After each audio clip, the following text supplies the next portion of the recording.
I got that haircut. Also, since it's nearly the end of October, might as well start talking about Christmas now, right? There is no escape. This episode is about Christmas music, and I had two wonderful, big ol' music nerds, especially in the Christmas genre, of Bill Heidrich and Scott Fynboe. Fun fact about me and Scott Fynboe, we were in a Rocky Horror cast together. And I think that might be the 18th time I've mentioned Rocky Horror in something Don't Mind If I Don't Related. Oh well, 'tis the season. Enjoy my descent into madness. Ah! You may love a thing that I can't stand. Spiders, tofu, watching Homeland. Our interests are all varying. It's fun to be contrarian. But I'll try things that you all love to see if I can rise above. But maybe there's a chance that I just won't. So in that case, don't mind if I don't. Welcome to Don't Mind If I Don't. I'm your host, Aaron Gold. This is the show where I don't like things, and fans and experts come on and convince me why I am wrong. And today's a special episode because we're going to cure my Christmas, I'd say blues or just bullshit, my Scroogeness, because today we're talking about Christmas music. A music I have always fucking hated.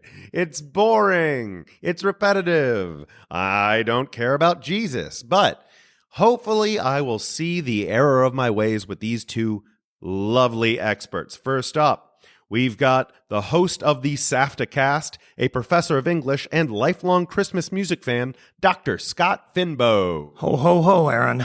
Ho, ho, ho, indeed. Did you say that at the exact same time? I did. Man, we're in sync. We're already in sync here. This is It's awesome. a Christmas miracle. There you go. Also joining us is a man with just an extensive musical amount of abilities. That made sense. And also a lifelong Christmas music apologist. We've got Bill Heidrich. Thanks for being here. All right, let me start over. Okay. I'm so excited to be here, Aaron. Thanks for having me. You're welcome. And I'm welcome. We're all welcome to this bullshit time of the year. Can you guys tell I grew up Jewish already? A little bit.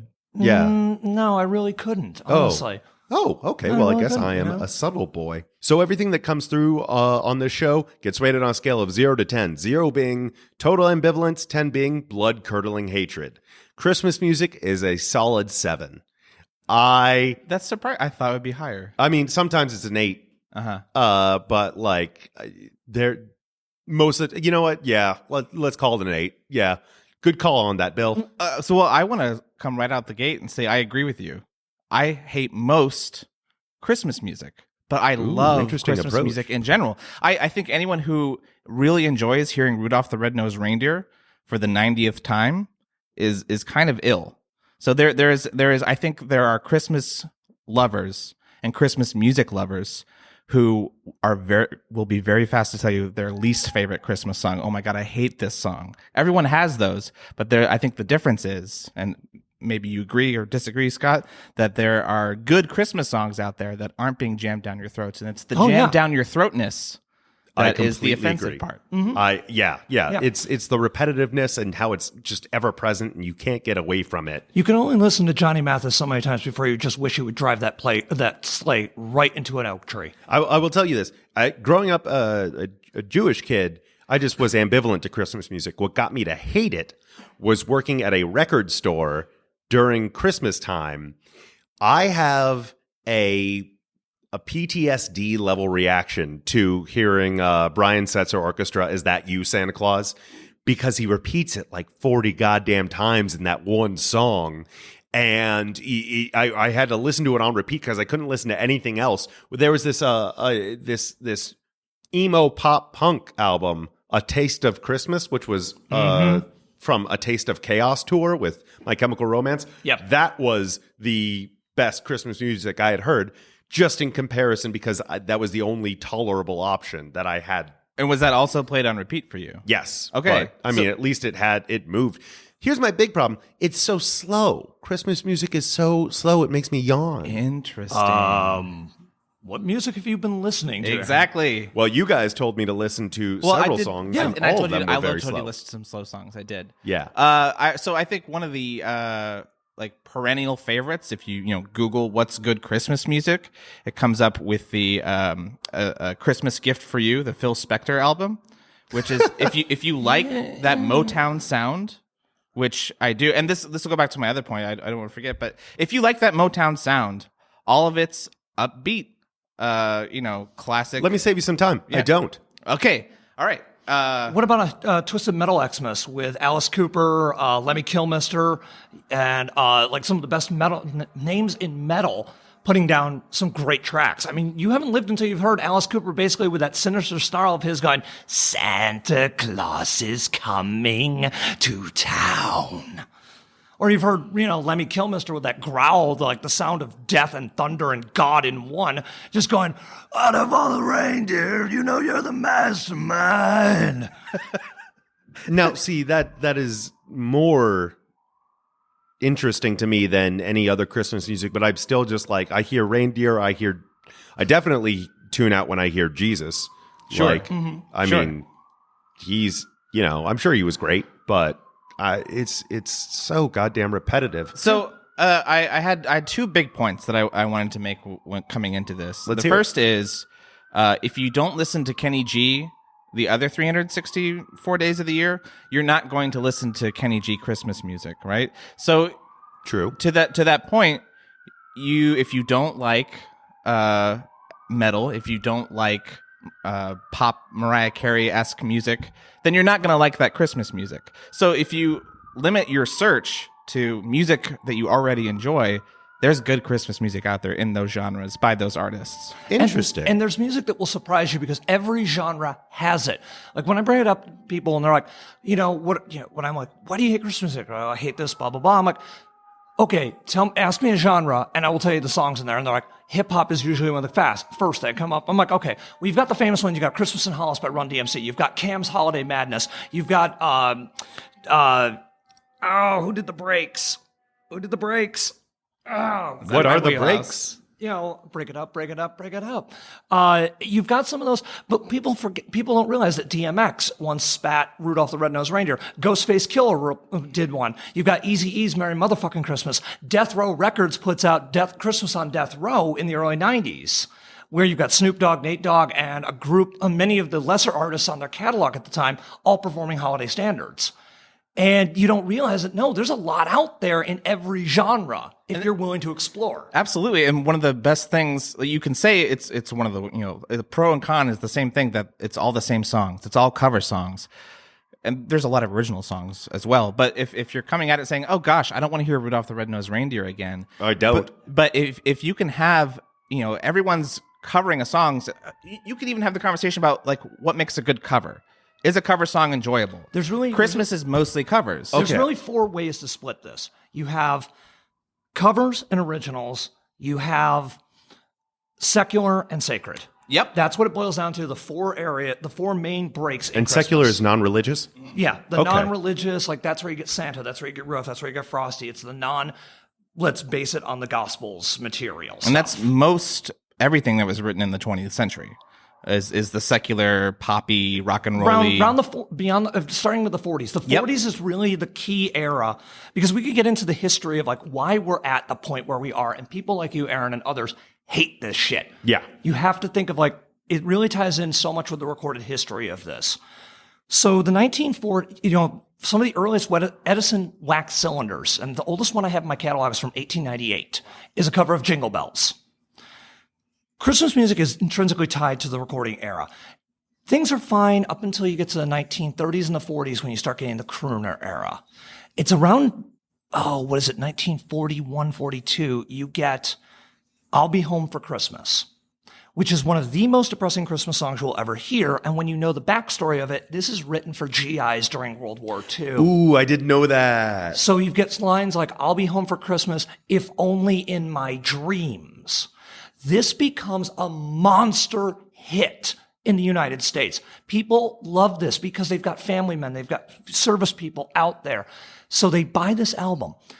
They buy this record, this single. You get people like Frank Sinatra. I'm sorry for all the sirens outside, audience, but it's a snowy night in December in and Manhattan. people are driving crazy. It might be the first snowpocalypse. My fingers are crossed. Ooh. So you get all this going on. Now what happens is the GIs come home, but the song hasn't died because they own this. And, you don't at this time, you don't have much vinyl in a collection. It's not like today. So you play this every year because it's one of the few Christmas songs you have. And if you want to go back into the 30s and 40s, and there are great sets out there, you can find like the catalogs of the radio shows from that era. Every one of them had Christmas episodes, multiple ones, and they're all like 45 minutes. But what happens is the kids grow up. The baby boomer generation grows up. They get to the 50s. And then a young boy from Tupelo, Mississippi drops his Christmas album in the late 50s. The Elvis Christmas album blows everything out of the water because even if you're an adult and you hate Elvis at the time, because the young kids today like this guy with the hips, doesn't matter. The songs are innocuous. A lot of them are built on the sacred and traditionals, so it's inoffensive. You can play it at your holiday party for every age. But the kids, they love the Elvis, so they freak out. It's Elvis, oh my goodness, and everything. This starts getting played every year. Then you get the early 60s. Rankin and Bass drop Rudolph the Red-Nosed Reindeer with Burl Ives. Charlie Brown drops their TV show. Now these get played every year, while at the same time, stores are able to start pumping out recordings of music every year because now they have that technology in the store to play music constantly. Instead of live Salvation Army bands, you have pre-records. This is where it explodes. The kids start listening to it every year. They get associated with it. Like, okay, it becomes tradition. It becomes tradition. The Chipmunks drop in the 60s. The Beatles are putting out a Christmas song every year. They're putting out a message to their fan base, their catalog from 63 to 69. They put out a track every year. I'm sorry if I'm rambling here. I'm putting No, please. This is very interesting. And you actually touched upon something I want to go back to about tradition when you're done with this. It gets even more intense because we get to the 80s. If you look at the catalog of Christmas, I'm sure you've seen this, Bill, you start to see the drop-off. How many songs from the 80s have become standards now? Exactly. You have Band-Aids, Do They Know It's Christmas? Wham's Last Christmas. Maybe Hall & Oates' cover of Jingle Bell Rock. You get you get U2's New Year's Day. If you want Paul to go McCartney, Wonderful Paul McCartney, Christmas. that's late 70s, but it's right in that era. We're talking Gen X now. There's only about 5 or 6 that are remembered from that era. The 90s. How many have become holiday standards besides Mariah Carey? Oh, that was the only one I had. Yeah. Exactly. There's none in the 90s. How many can you name from the last 20 years? Very, very few have become standards. You get a couple. Maybe Coldplay's 2,000 Miles can count, but very few. In other words, part of the problem we have is that we're so built on this idea, this false idea of nostalgia and tradition, that we are limiting ourselves to the same 30 to 40 song base. Now, hold on. Why is it a false idea of tradition? Because how can it be a false idea of tradition when the tradition is that strong? Because we're not allowing anything for new traditions to take place. We're not giving any room to create new traditions, to go, all right, every year my family played the Muppet Christmas Carol soundtrack. And that becomes tradition. We're not allowing that room anymore by continuing to say, okay, we have to play Charlie Brown this year. Or this year you have to listen to Andy Williams again. We're not allowing to go, all right, okay, maybe this is a bad example. I was thinking Guar's Stripper Christmas Weekend. Yep. You're not going to be playing that in a Walmart or something. But why are we not letting like Jimmy Buffett's Christmas Island on more radio stations? Why are we not giving that space to go, who was it? The girl who did, not the girl who did Friday. I don't remember. So not Rebecca Black. Not Rebecca Black. Call me maybe. Carly Rae Jepsen. Carly Rae Jepsen. Why do I know this? I don't know, but she released a great song called Mittens. She should not be. She should not be in the same category as Rebecca Black. But it's a beautiful song. All right. You've got Taylor Swift has released it, but we're not allowing these songs to breathe. Instead, we're going back to, okay, continue to play Mariah Carey. We're not going, you realize that Elvis dropped a killer version of Rudolph the Red-Nosed Reindeer? Or that Chicago's version of Feliz Navidad is like 10 times better than Jose Feliciano's? Now, I will say there is precisely one Christmas album that I love. My favorite band, this kind of British or Welsh, I don't remember, band named Los Campesinos. Sure. Released a Christmas album of like 6 songs. And like the best one on there, in my opinion, is Kindle a Flame in Her Heart. And it's just right up my alley of like these smart, biting lyrics, but like still really poppy rock kind of thing. And like that I'll listen to on repeat. I listened to it multiple times today to try and get in the mood for this. So if there's more alternative rock kind of or indie rock kind of Christmas stuff that isn't about Jesus or Santa, then I'm definitely more intrigued. Well, in fact, actually, yeah, it was an 8, but then I remembered that Los Campesinos had that album, and it dropped down to a 7. Okay, so we're at a 7, though. Yeah. So, Scott, your point is that there's this kind of like strangulation of what's... There's a joke that a tradition is anything that happened to a baby boomer twice. So I like that. That's great. So when you say false tradition, you're right, Aaron. It's not like a false tradition, like it didn't happen, but it's we're stuck in this like Groundhog Day of like what is considered a Christmas classic, and part of the larger history. It's a true tradition, but it's fucking lame. Yeah, but it's outplayed. Yeah, and I really loved your point that there's individual family traditions because for me it's like that Vince Guaraldi Christmas, the Charlie Brown Christmas. That whole album, and we skipped the one where the kids are yelling, but that whole album is just, for me, like that is every Christmas growing up in my house, which is just, and that gets to another point that I want to get to later about how Christmas is so incredibly personal for you. It's, Aaron, it's been, a horrible intrusion, and you didn't grow I'm up not that humbuggy. I just was ambivalent to it and being Jewish, you were excluded. Yeah, that was a large part of it. And so your feelings about that. Okay, so here's another question: how do you feel about Christmas? Christmas itself is fine. It's great. It can be great. Like, I mean, you get presents, you get to see the people that you love, you get to have a day off, and just everyone gets to. The older I get, the more I can appreciate a day where I don't have to do a goddamn thing and just hang out with the people I love. Yeah, and that's lovely. I mean, and you can celebrate it however you want. You can, talk about your feelings and share your love. You can drink all day, whatever it is that's your thing. But you hate that we're held hostage by a series of limited list of songs for a whole month. That, and also like I've just got a big old, I think as we're talking about it more, I think I've got more of a problem with like mainstream Christianity. Like Christianity, totally. I'm fine with.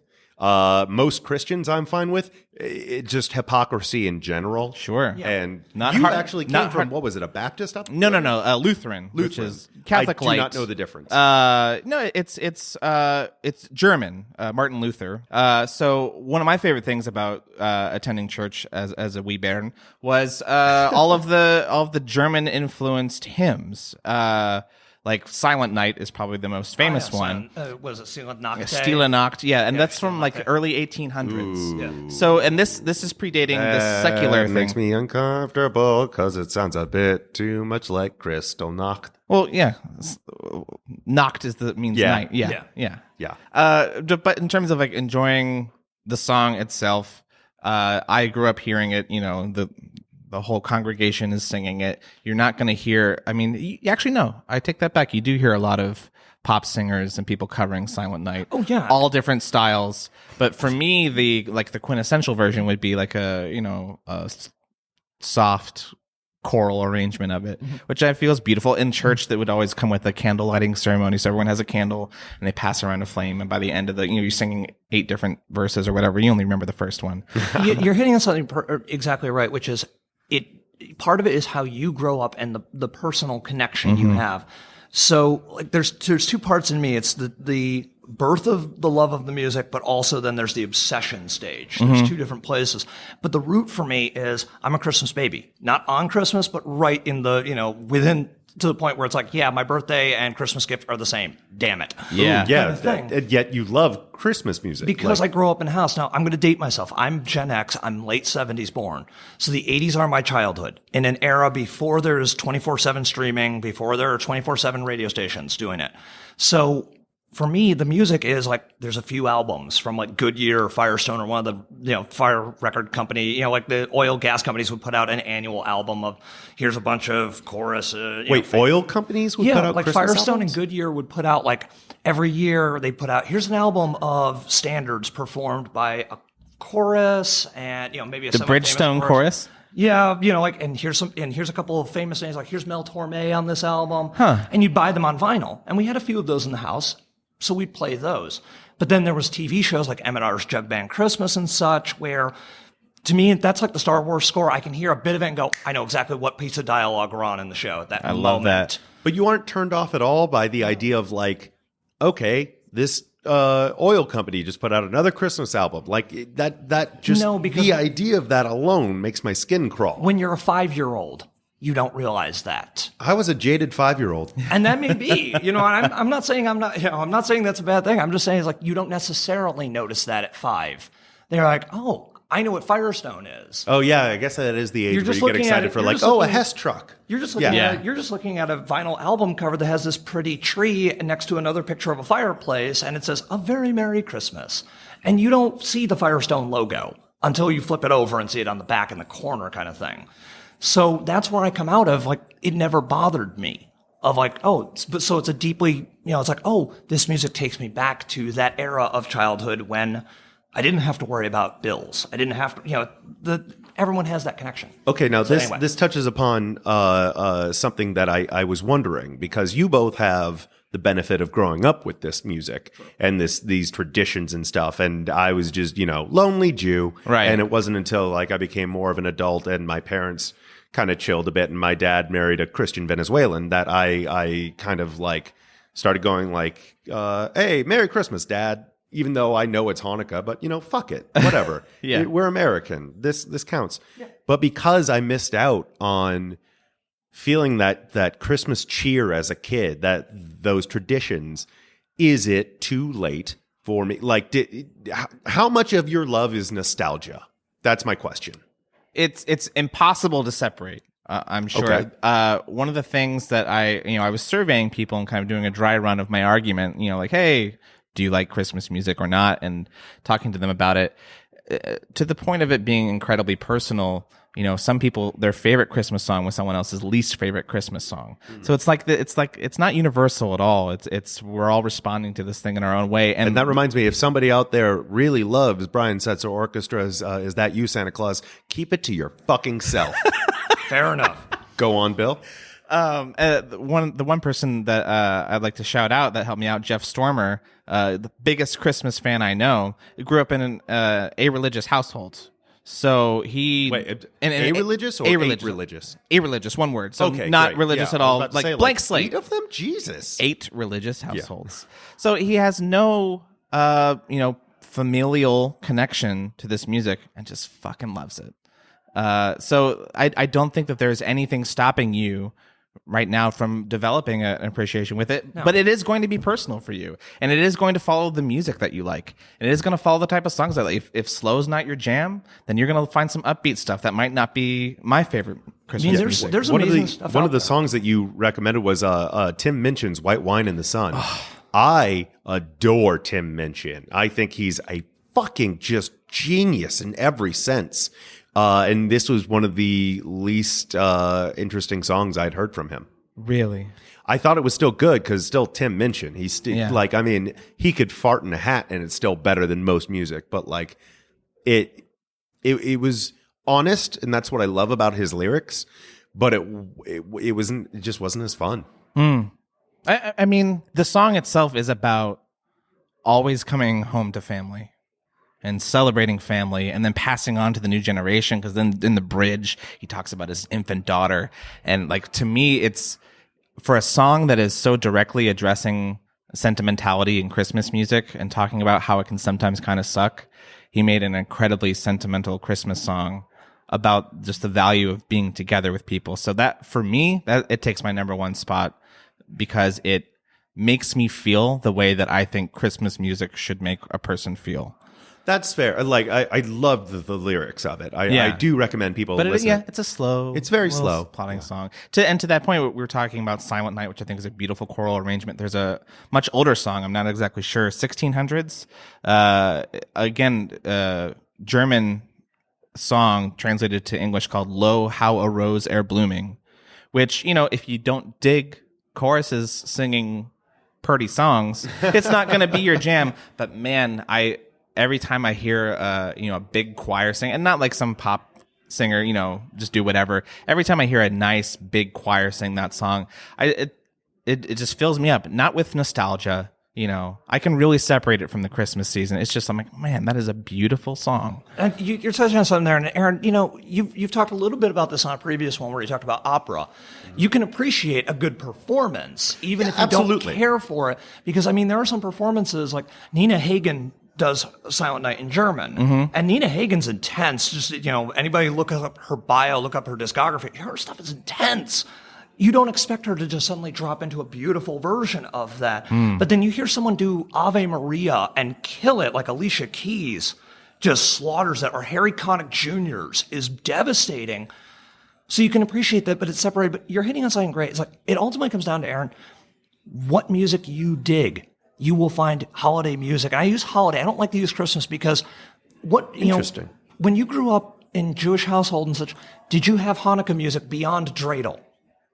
My father would do this thing where when we were lighting the menorah, each one of those nights we'd do a prayer and we'd do a song. So yes, there were some songs, but I cannot remember any of them. Okay. There are a lot of great Jewish Hanukkah songs out there. Usually they're an afterthought on albums because, that's just how it is. Lousy Christian. And Jews are naturally atonal. And also very written in a minor key for the most part. Yeah. So it's very depressing music. But there are a lot of great ones out there that you can seek out. Bare Naked Ladies have a great one of the Hanukkah Blessing, where they sing the blessing. Okay, now that's interesting. I can't do the whole thing because I don't speak Hebrew, but I do know the opening notes of it. It's Baruch atah Adonai Eloheinu, etc. But they do that. And then Carole King does a variation of that too, where she has a child singing it. But if you're more interested in something more contemporary, there is a series out there called Best of the Booty, where it's mashups, the best mashups of the year. But they've done Christmas albums, and one year they released a Hanukkah EP. And so you get things like Adam, ATOM, doing I Want a Gucci Dreidel, which mixes the dreidel song with Frank Zappa with a few other hip-hop tracks and just mixes it all into one massive track and creates this other one. Or one that mashes up... it's called House of Klezmer, I think it is, and it mashes up a traditional Hebrew song with House of Pain, Jump Around. And it's great. It's so unexpected. You're like, what the? So I use holiday songs because my collection isn't Christmas. It's Hanukkah. It's Kwanzaa. There are a few solstice on there and Yule. There's not many songs about Tet. Interestingly. I haven't found many about that. But what is Tet? The Chinese New Year. Oh. Which comes around right after the Christmas. There's like 8 or 9 holidays that all happen in a 2-week span in December. Yeah, it's great. Which people don't realize. But, I don't know your music tastes, Aaron. But I guarantee you, if you gave me a specific, here are the categories I like, I will find you stuff within those categories. Okay, well, yeah, let's do that right now. All right. So yeah, do you know Los Campesinos at all? I've heard of them. Okay. So I like upbeat, either poppy or indie rock, or like kind of like rock with a little bit of like computer generated sounds, but definitely there always got to be real instruments. I like lyrics that make me think. I like lyrics that kind of hit me in the gut. I love good depressing lyrics over really happy music. That's my jam. Killers, Don't Shoot Me Santa. Don't Shoot Me Santa. The Killers put out a Christmas song every year for about 8 years for the Project Red campaign. And one of them is Don't Shoot Me Santa, which I love that track because here we have a Santa that is acting as the spirit of vengeance against people. And it's a weird song because you have this chorus where the singer is singing, "Don't shoot me, Santa. I've done everything you asked me to, but I couldn't, but the kids on the corner, they tease me. I did what I had to do." And Santa comes back with, "I don't want to do this. I love you kids. I remember when you were just a little boy out there playing in the desert, looking for a taste of that sweet Mojave rain." And then the chorus responds with, "In the sweet Mojave rain, the boy he stands alone. Don't shoot me, Santa Claus. I've been a good little boy," etc. It's just messed up. And the video is even more messed up because the whole video is Santa has taken the lead singer of the Killers hostage in a desert trailer and is about to kill him. You had me intrigued, and now you have my attention. So the Killers do that. Not every year, I think, is their strongest. They have a great one, Christmas in L.A. Not upbeat, but it stars. It's a great video with a cameo from Harry Dean Anderson. But it has one of the most devastating verses I have ever heard in any song, and that is, left a girl behind in my dad's old pickup truck. Sometimes I wonder where she ended up. Maybe she got married, had a couple of kids. Second voice comes in, who do you think you're fooling, man? Of course she did. Ooh. And it's all about being an actor in L.A. Ooh, I fucking love that. And it's it hurts, and I like it. It's deadly. That's a band you might consider looking at what they're doing, and they have that Southwest sound. How are you on now? Oh, go ahead. Well, I just want you said Christmas in LA. This is probably like my number 3 pick, all-time favorite Christmas song, band called Wolfpack, and their song Christmas in LA. And it's probably not something you're going to like, Aaron. It's aggressively upbeat and happy. But it's you know, the lyrics are very stupid and funny. Like they're so that's better than yeah. generic. It's about, you know, like you know, Santa's driving a Cadillac, you know, coming to LA, it's sunny, whatever, hang out and have fun. They Wolfpack is one of my favorite bands right now. They're so good. Just really good funk musicians that have like the respect of the industry and get like David T. Walker and all these old people to play with them, and then they, you know, write these songs where the lyrics could not be less serious.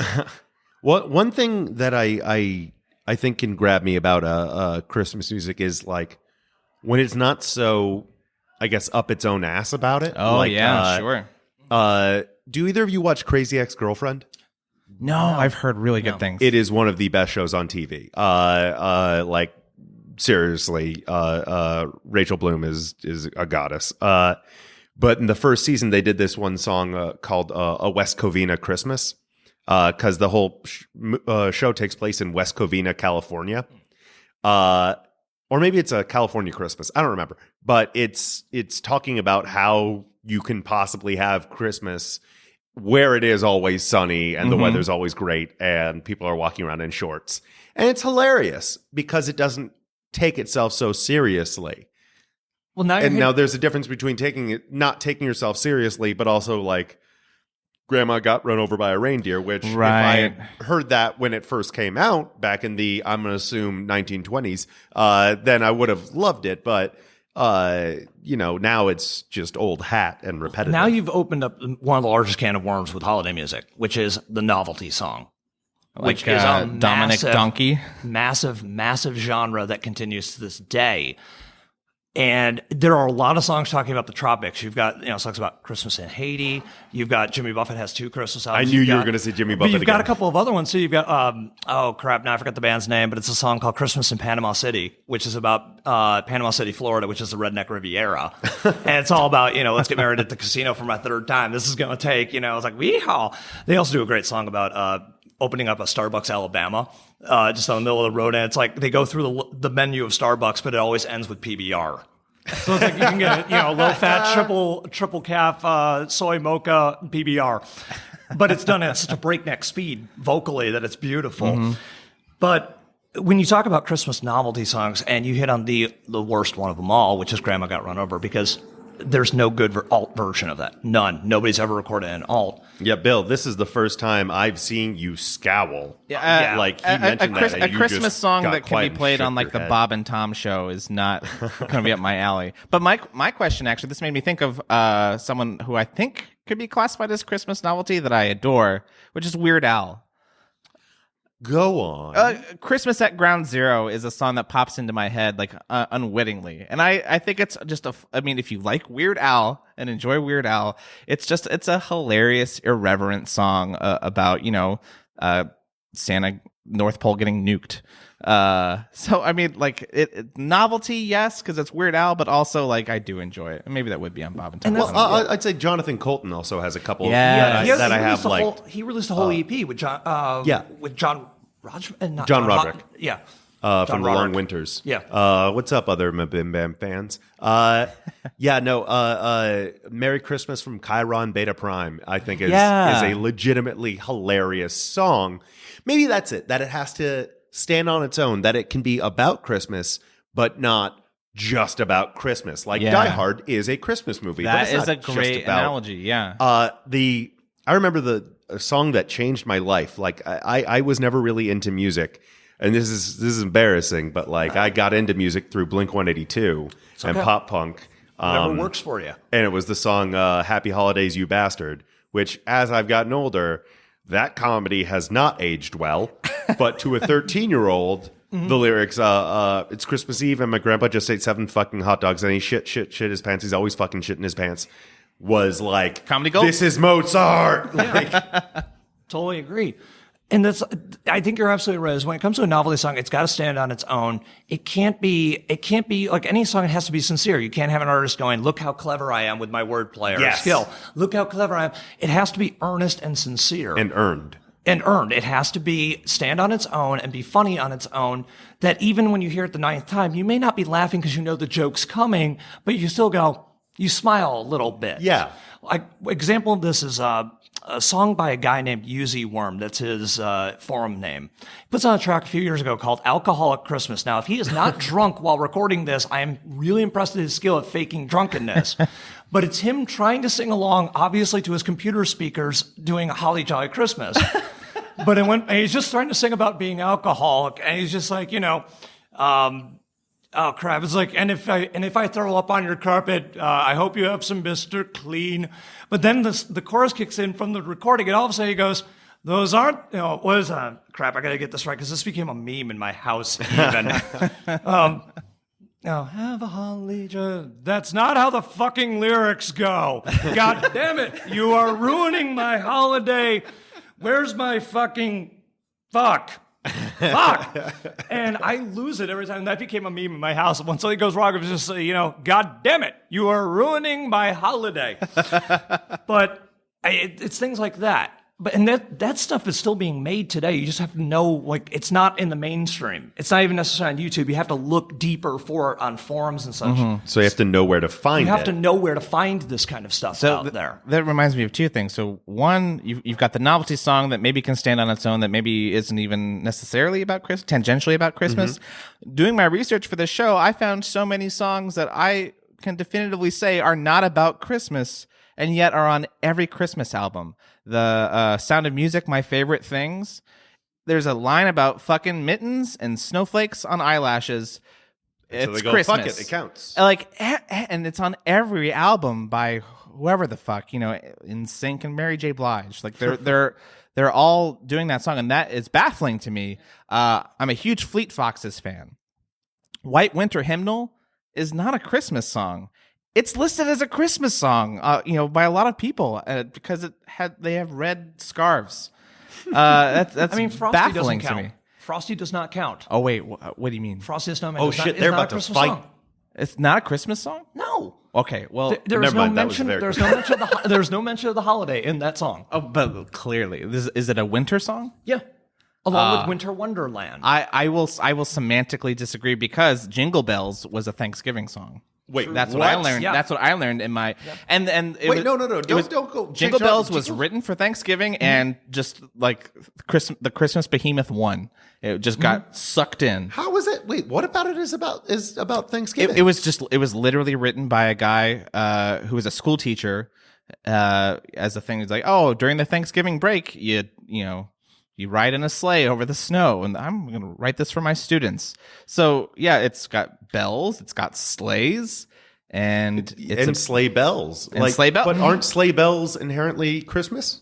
I would say They're the audio cue. But I would say if Frosty is merely doesn't Frosty hang out with Santa? No. Like, what's going on? No, he does I mean, not. in like the kid specials. And and Frosty, God bless you, Jackie Vernon. the magic of Christmas. Oh no, that's just a pure magic. So this is pagan. It's a magician's hat. This is just pure black magic. Mm-hmm. Okay. There is witchcraft happening. Okay. There. There's No. sorcery. Okay. Make no mistake, Frosty once killed a cat to bring something else back to life.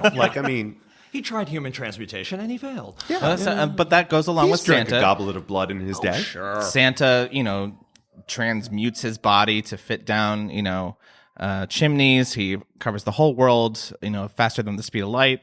There's definitely black magic in Christmas. Oh, there That's definitely interesting. is. I mean, there's a Jonathan Colton song about that. Christmas is interesting. Yeah, Christmas is interesting is Where also where he one takes that I on some really of those love. tropes and just makes us pause and go, wait a minute, this is weird. Yeah. This is a weird holiday when you break down all the mythologies that are happening at once. But no, it's along those lines. Over the River and Through the Woods is a Thanksgiving song.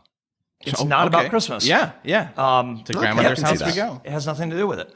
Okay, so the best way for me to enjoy more Christmas music is to try to find the ones that aren't like, one, done to death, and two, kind of are clever about it, find new ways, and then three, then maybe have some Christmas in them, but aren't like Christmas time. This has been the chorus. I mean, it's Christmas like time.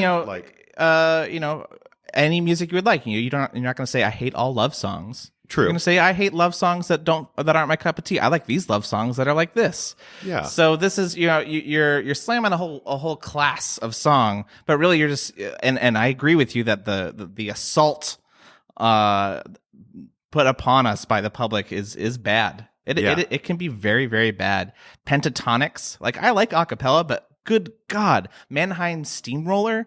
The other thing, what's the guy? What are the people that do the holiday lights? The Trans-Siberian Orchestra. Oh, right. That to me is so hilarious because it really like reminds me of like the symphonic nerdy rock bands like Symphony X. And Dream Theater and stuff like that. And it's basically the same as that, but somehow they got a bunch of like stodgy middle-aged people to like buy symphony rock just because it's, the 12 Days of Christmas and Hark the Herald. And that's hilarious to me and also offensive musically. Though I would definitely listen to a Dream Theater Christmas song. I'd have to check, but I believe actually Mike Portnoy has recorded pieces of it. I'd have to double check on that one because I'm thinking, I know like 80% Warrant has recovered, Stryper has covered tracks before. Billy Idol has a Christmas album.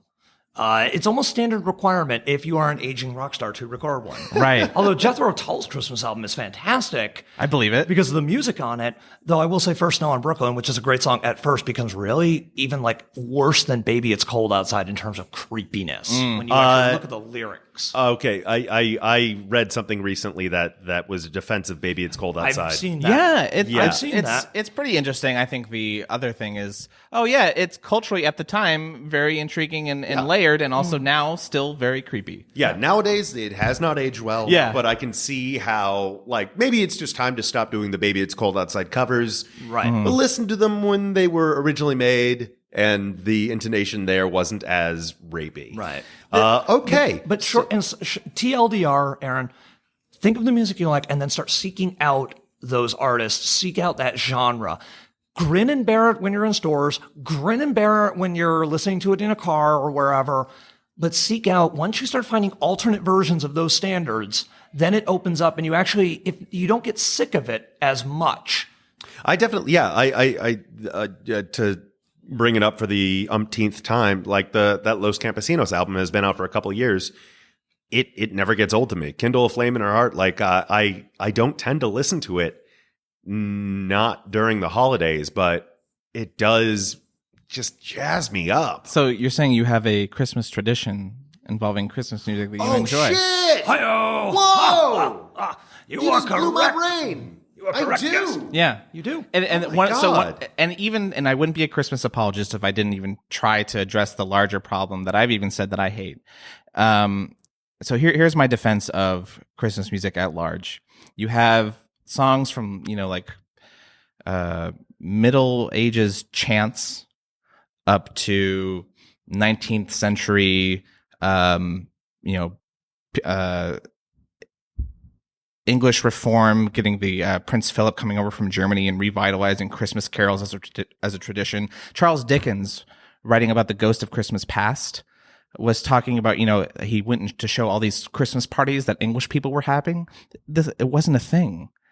He was creating a past that people could be nostalgic about.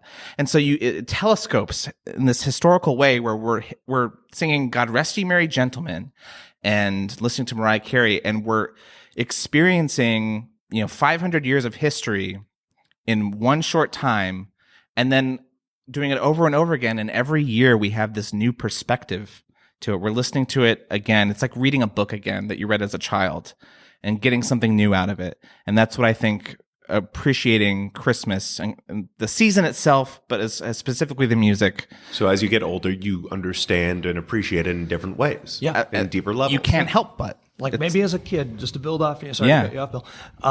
There's a great classic Cradle, one of the Cradle songs called Rocking.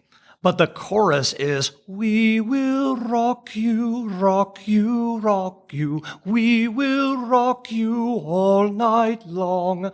And you listen to that now and you're like, so that's where Queen got it. Got it. Cool.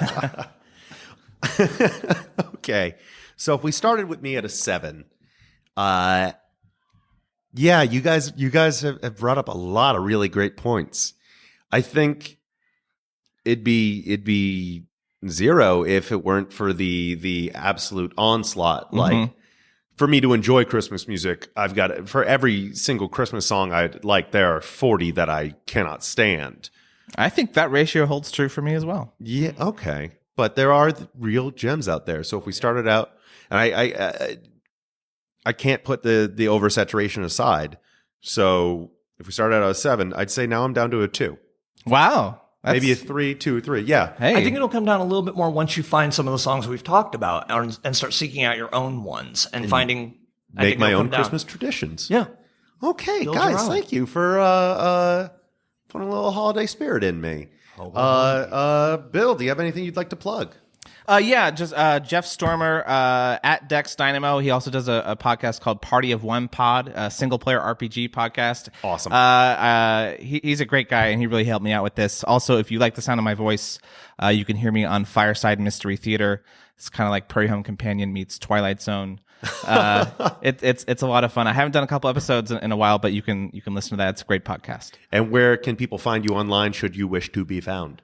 Twitter at Cirdie, Cirdie. Lovely. Scott, what do you have to, Dr. Scott Fynboe, what do you have to plug? Well, as the host of the SAFTAcast, SAFTACAST.com. The podcast is currently on hiatus. We're going to come back in 2018. But if you go to the past episode section, you can find our past 3. We did 3 holiday episodes where we talk about and share some of the music that we've talked about some of them on here. We did Christmas Depression 3 years ago.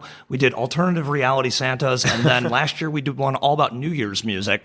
You can find those under the past episodes. You can also find us on Twitter at SAFTAcast. That's the Twitter name, SAFTAcast. And of course, I'm out there, social media, if people want to find me in general by my name. So Cool. You can follow me personally at Hey, it's Aaron Gold on all those things. But if you just want to follow this podcast, check out Don't Mind Podcast. You can also email us at don'tmindpodcast@gmail.com. If you leave a review for us on iTunes, I will read your name, along with something that I like about you. I'd also like to plug You Are Not Alone, an uplifting show about depression, Monday, January 15th at 10:30 p.m. here at the Magnet Theater. Also, check out magnettheater.com, classes and shows in sketch, improv, storytelling, rooms to train yourself in. Magnet Theater is the best. I love them. Also, one last other thing. I did a video online for Nescafe Dolce Gusto. It was just a fun little video. Go see what I look like when I put my hand in someone else's face. Guys, thank you so much for joining me and for making me a better person a bit. Merry Christmas. Merry Christmas to us all. Happy holidays to you. Oh, yeah. Let's get that one in there, too. Happy Hanukkah. Indeed. It is still Hanukkah right now. It is still Hanukkah. Yeah, happy Hanukkah. Not at the time that this airs, but... No, but at this time of recording, it's what, 4th night? Yeah, I think it's like the 4th one. I don't know. Happy Hanukkah to you, Aaron. Happy Hanukkah to you as well. Happy holidays, and guys, keep on minding.